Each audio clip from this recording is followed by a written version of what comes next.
So, this is a devastating indictment of the global food industry, revealing it to sit at a very gory intersection between factory farming and ultra processing of food, or UPF. UPFs are designed for overconsumption. They're deliberately addictive, just like Facebook, and carry no nutritional value, just like many illicit substances. These are synthetic compounds that don't occur anywhere in nature. You recognize them as the modified starches, the powders, extracts, and concentrates, labels which don't even reveal other additives that may be included in the mix.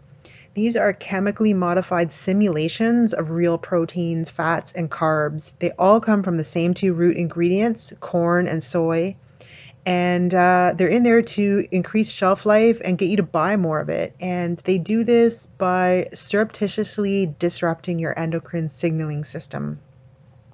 So I wanted to focus a bit on this topic that on the surface may not seem like it connects to our ideas about self-development or higher growth, but I'd argue that this global food matrix represents the darkest underbelly of the collective shadow, precisely because of how underexamined it is.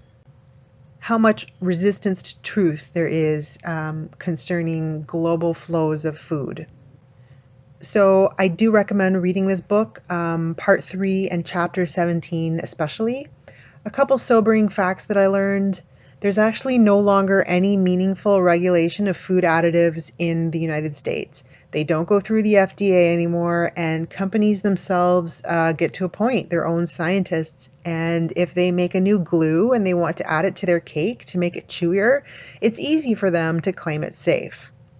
Another awful fact is the actual extent to which big food companies like Coke or Nestle are funding what should be unbiased scientific studies into the nutritional consequences or deficits of their own products.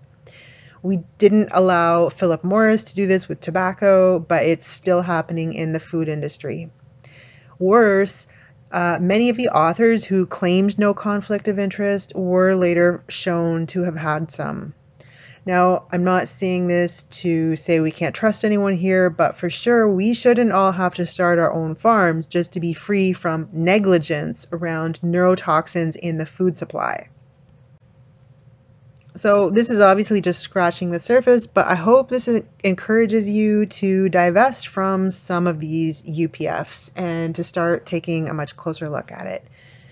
If you liked this video, please give it a thumbs up, and do check out my short on Mark Hyman's book, and consider subscribing, since I'm going to be planning a talk coming up at some point with a holistic nutritional coach on this very topic. And she's actually studied it a bit with Mark Hyman, so that should be a good little episode. Okay, thanks again for watching, and I'll see you then.